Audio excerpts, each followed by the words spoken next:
Everyone, welcome to दृष्टि judiciary. I am Nivedita राजे।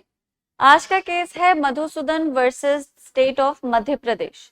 एक छोटी सी लड़ाई जो इतना बड़ा रूप ले गई कि लोगों की जानें चली गई।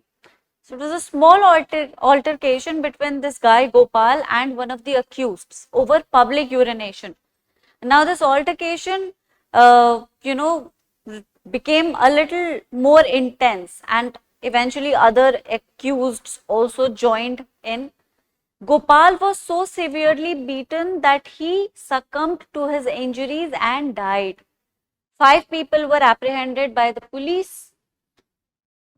Sanjay, Madhusudan, Ramkripal, Ram Prakash and Om Prakash. The charges that were leveled against them were under section 148, writing armed with deadly weapon, and section 302, read with section 49. अब ऐसा था कि ट्रायल कोर्ट ने ओम प्रकाश जो थे वो एब्सकॉन्ड कर रहे थे. He was an absconder, so he did not become part of the proceedings. Trial court ने लेटर स्टेजेस में फाइंड किया कि प्रोसिक्यूशन संजय की गिल्ट को प्रॉपरली या बियॉन्ड रीजनेबल डाउट एस्टैब्लिश नहीं कर पाया है. संजय के अगेंस्ट प्रोसिक्यूशन के पास कुछ खास एविडेंसेस नहीं थे, तो ट्रायल कोर्ट ने संजय को अक्विट कर दिया. अब जैसे ही संजय अक्विट हो गया, कितने अक्यूज्ड रह गए? 4 के अगेंस्ट सेक्शन 149 का चार्ज नहीं लगाया जा सकता था. Section 302 could not have been read with Section 149 if there were only 4 accused. तो ट्रायल कोर्ट ने ऑन इट्स ओन इस चार्ज को ऑल्टर किया and it read Section 302 with Section 34 and convicted these 4 accused for murder. ठीक है. अब आप लोग सोच रहे होंगे तो मैम प्रॉब्लम क्या है? यही सही था भाई, 5 में से 4 एक कम हो गया, 4 बचे. ऑब्वियसली अनलॉफुल असेंबली का चार्ज लगा नहीं सकते थे, कन्विक्ट उनको करना ही था, तो सेक्शन 34 को यूज कर दिया. राइट. प्रोसीजर ये अलाउ नहीं करता. एज कन्वीनियंट और as easy it may seem, but procedure does not allow this. Our criminal jurisprudence is based on the philosophy that every person is deemed innocent until proven guilty beyond reasonable doubt. और इसी की वजह से natural principles या natural justice के principles exist करते हैं हमारे पूरे के पूरे लीगल सिस्टम में, जहां पे अक्यूज्ड को अपने आप को डिफेंड करने की एक प्रॉपर अपॉर्चुनिटी दी जाती है. इस तरह का ऑल्टरेशन उनके डिफेंस को वीक कर देता है. सेक्शन 216 सीआरपीसी की बात करते हैं. अब सेक्शन 216 सीआरपीसी आपको पता ही होगा, provides for alteration of charges. Now court has the power to alter charges. Court बिल्कुल ऑल्टर कर सकती है चार्जेस को, और ये प्रोसीजर खुद प्रोवाइड करता है. लेकिन कोर्ट की पावर को लीगल सिस्टम या नेचुरल जस्टिस के प्रिंसिपल्स के साथ बैलेंस किया गया है. जैसे कि ऑल्टरेशन या तो बढ़ा के सजा दे सकता है या सजा कम कर सकता है. ठीक है, मानते हैं कि ये ओरिजिनल है. ओके, अगर ऑल्टरेशन इसे इतना कर देता है तो कोई परेशानी नहीं, लेकिन ऑल्टरेशन अगर इसे इतना कर देता है तो परेशानी है ना. सो सेक्शन 216 क्लियरली सेज कि अगर चार्जेस का ऑल्टरेशन किसी भी तरह से डिफेंस को प्रेजुडिस नहीं कर रहा, मतलब उनकी सजा कम कर रहा है, या फिर ओवरऑल ट्रायल में किसी भी तरह की एक सिग्निफिकेंट तब्दीली नहीं ला रहा, तो the trial court may proceed as if an alteration was never made and these were the original charges.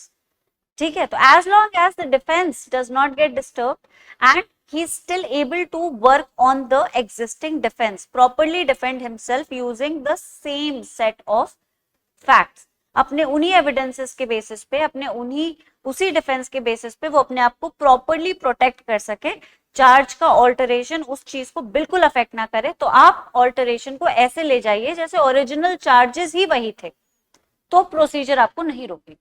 लेकिन अगर आपने ऑल्टर करके सजा बढ़ा दी, मतलब if the alteration is to the prejudice of the accused, तो आपको अक्यूज्ड को मौका देना पड़ेगा अपने आप को प्रिपेयर करने का.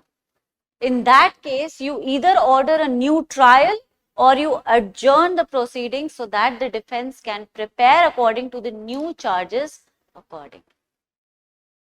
ठीक है, अब यहां पे ट्रायल कोर्ट ने यही नहीं किया, whimsically arbitrarily उन्होंने चार्ज को ऑल्टर किया, चार्ज को समझाया, लेकिन डिफेंस को अपने आप को प्रिपेयर करने की अपॉर्चुनिटी नहीं दी. ठीक है, और क्योंकि ये चार्ज प्रेजुडिस में जा रहा था उनके, भाई देवर, अगर 149 हट जाता तो शायद सजाएं कम हो जाती. ये बहुत सारी चीजें हैं जो अलग अलग हो जाती है. अनलॉफुल असेंबली नहीं है तो everybody would be punished according to what they did and a joint liability would not be imposed on them. Section 34 और अनलॉफुल असेंबली का जो प्रॉपर जो एजेंडा है वो यही है, एक जॉइंट लाइबिलिटी को क्रिएट करना. एक सेपरेट ऑफेंस है और एक रूल ऑफ एविडेंस है ना, लेकिन एजेंडा दोनों का वही है, so that you can group the liability, you can hold everyone accountable for the offense that one particular person did just because they were participating in that charade. ठीक है, अब यहाँ पे अगर लेट्स से कि एक आदमी के हाथ से गोपाल मरा लेकिन बाकियों ने उसको पीटा था, अनलॉफुल असेंबली के तहत सब पे ही मर्डर का चार्ज लग जाएगा. लेकिन अगर अनलॉफुल असेंबली डाइल्यूट हो जाती है, खत्म हो जाती है, तो सबको वही सजा मिलेगी या उसी काम की सजा मिलेगी, उसी क्राइम की सजा मिलेगी जो उन्होंने किया. उन्होंने मारपीट की, उन्हें मारपीट की सजा मिलेगी. जिसके हाथों से हत्या हो गई बस उसी को मर्डर की पनिशमेंट मिलेगी, है ना. अब ये जो अल्टरेशन था वो इनके अगेंस्ट जा रहा था. It was to the prejudice of accused. तो ट्रायल कोर्ट को जरूरी था कि वो या तो नया ट्रायल ऑर्डर करे या फिर प्रोसीडिंग्स को एडजर्न करे और डिफेंस को अपने आप को अकॉर्डिंगली प्रिपेयर करने का मौका दे. ठीक है, प्रोसिक्यूशन ने सेक्शन 34 का जो चार्ज है वो लगाया ही नहीं था. अब सोचने वाली बात है, क्या 141 मतलब अनलॉफुल असेंबली को और सेक्शन 34 को इंटरचेंजेबली यूज किया जा सकता है? ये है सवाल. आपको क्या लगता है? 3 लोग हैं, है ना, तीनों, ये केस बहुत फेमस केस है, सबको इस केस के बारे में पता है, मैं नाम नहीं बताऊंगी. I would want you to write down the name of the case in the comments below. Now there are 3 people, 2 of whom participated in the robbery. One was protecting or guarding the gate outside, right? Now there were just 3 people.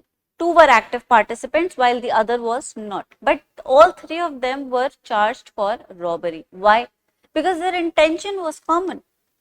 Even though he did not participate in the robbery, he still wanted to bear the loot or wanted to get the benefit of the loot.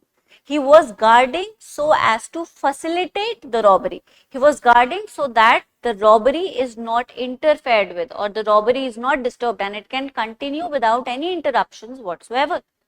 भाई तुम किसी की चौकीदारी क्यों कर रहे हो? ताकि कोई अंदर ना जा सके.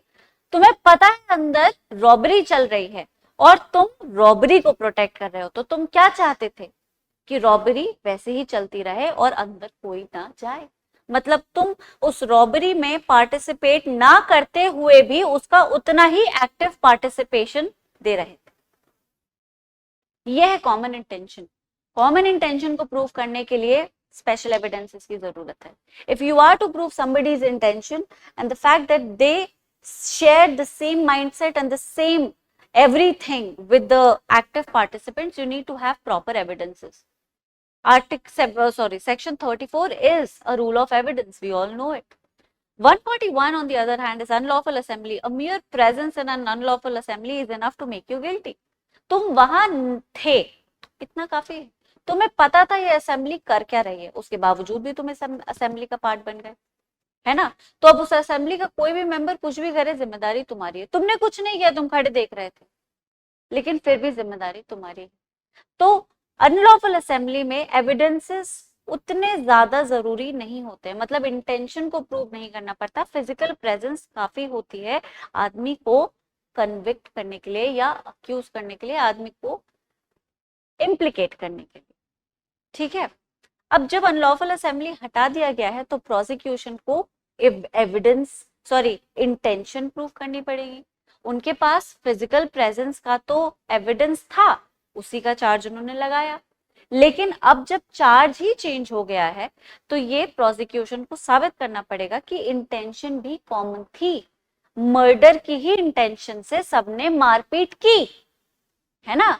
अब यहाँ पे अनलॉफुल असेंबली में कॉमन इंटेंशन हो जरूरी नहीं है, गए सब शोर शराबा करने थे, लेकिन किसी ने पत्थर मार के खिड़की भी तोड़ दी, किसी की इंटेंशन नहीं थी कि खिड़की तोड़ी जाए, लेकिन क्योंकि एक ने तोड़ दी सबकी लाइबिलिटी है, कॉमन इंटेंशन नहीं है यहाँ पे।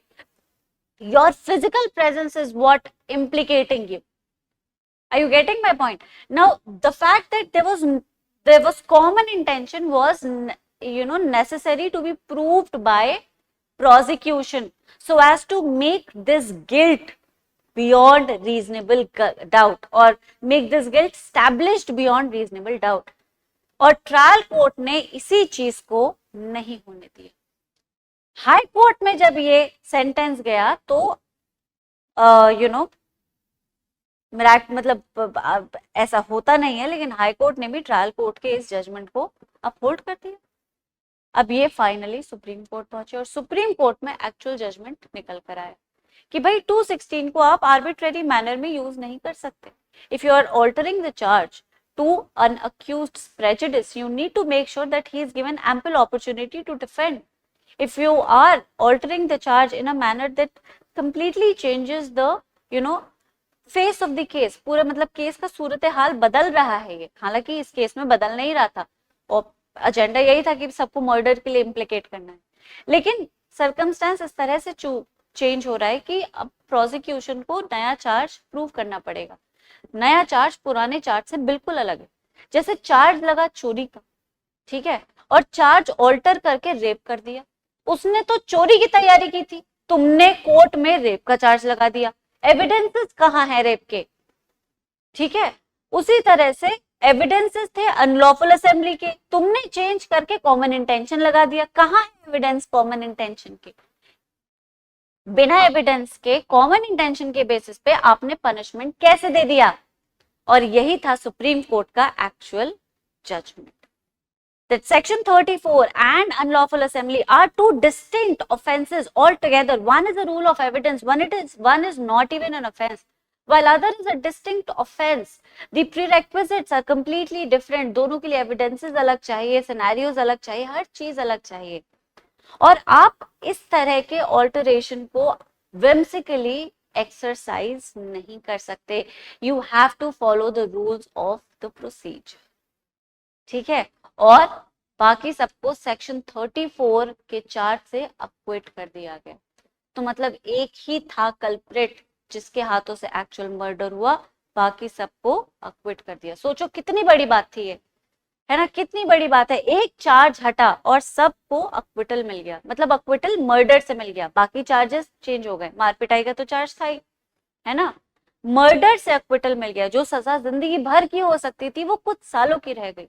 कितनी सारे लोगों की लाइफ्स स्पेयर हो गई। गलती सबने की थी, लेकिन गलती के प्रपोर्शन में ही सजा मिलनी चाहिए, यही हमारा क्रिमिनल ज्यूरिस्प्रूडेंस कहता भी, राइट। इसलिए ये केस सुप्रीम कोर्ट तक पहुंचा, क्योंकि इसमें कुछ इनहेरेंट वीकनेसेस थी right from the start, which were overlooked completely by the High Court and were finally rectified by the apex authority. Okay, let's move on to the notes. Appellants Madhusudan, others, respondent State of Madhya Pradesh. Alteration of charges and the need to provide opportunity for both prosecution and defense to address such changes through recalling or re-examining witnesses. Initially charges थे ये, trial को 4 accused के against किया गया, 5वां अब्सकॉन्ड कर रहा था, संजय जी अक्विट हो गए और 148 का चार्ज हटा दिया और फिर 34 को यूज करके सबको कन्विक्ट कर दिया। हाई कोर्ट ने ट्रायल कोर्ट के जजमेंट को कंफर्म कर दिया, सुप्रीम कोर्ट ने ओवर रूल कर दिया। ठीक है, तो अब यहाँ चार्ज पे लॉन्ग आंसर आ सकता है, आ भी जाता है, यूपी वगैरह में तो आ ही जाता है, उसमें आप इसे इस्तेमाल कर सकते हैं। जब आप चार्ज की बात कर रहे हैं तो ऑल्टरेशन ऑफ चार्जेस को मेंशन करना जरूरी है। You can not just explain charge and not talk about its aspects, alteration being one of them. तो ये बहुत अच्छे से फिट हो जाएगा 217 में भी 216 में भी। ओके, अभी किस तरह से आप जजमेंट बहुत अच्छा है, how do you intent to use it is something that I leave to your better judgment. And if you finally understand how to do it, make sure that you write an answer over it and you get it evaluated. Supreme court के observations ये थे, मैं आपको पहले ही बता चुकी.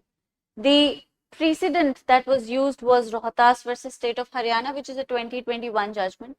These are the important case laws. VC Shukla versus State, Court in its own motion versus Shankuru, Bhagbat Das versus State of Orissa, Rohtas versus State of Haryana, and now we have this. Practice questions कर लेते हैं. Under which section of CRPC can witnesses be recalled or re-examined after alteration of charges? Now, this is something that I did not tell you, but you should know. Keep the answers or write down the answers in the comment below. Which Supreme Court case highlighted the need for relevant evidence to establish common evidence? Okay. Notes में लिखा हुआ है, पढ़ सकते हैं आप. What is the purpose of framing charges under CRPC? Now, this is something which is not really a question for prelims, but you should still know it. Means, discuss the provisions under CRPC for alteration of charges and the procedure that must be followed. Refer to recent judicial pronouncements. Evaluate the significance of section 217 in ensuring fair trial principles. How does it impact the rights of accused and the prosecution? Direct ऐसे questions तो मुश्किल आते हैं, लेकिन फिर भी ये questions अच्छे हैं. और इससे रिलेटेड क्वेश्चंस आपको अपने प्रीवियस ईयर क्वेश्चंस के पूरे बुकलेट में मिल जाएंगे. कोई भी चार्ट से रिलेटेड क्वेश्चन है, मधुसूदन का केस बहुत ही अप्रोप्रिएटली फिट होगा. ठीक है, तो आज के लिए इतना ही. फिर मिलेंगे इसी तरह के बहुत ही अच्छे केस लॉ के साथ जो आपके आंसर की क्वालिटी को और एनहांस करेगा. तब तक के लिए सब अपना ख्याल रखें. Thank you so much. Bye bye.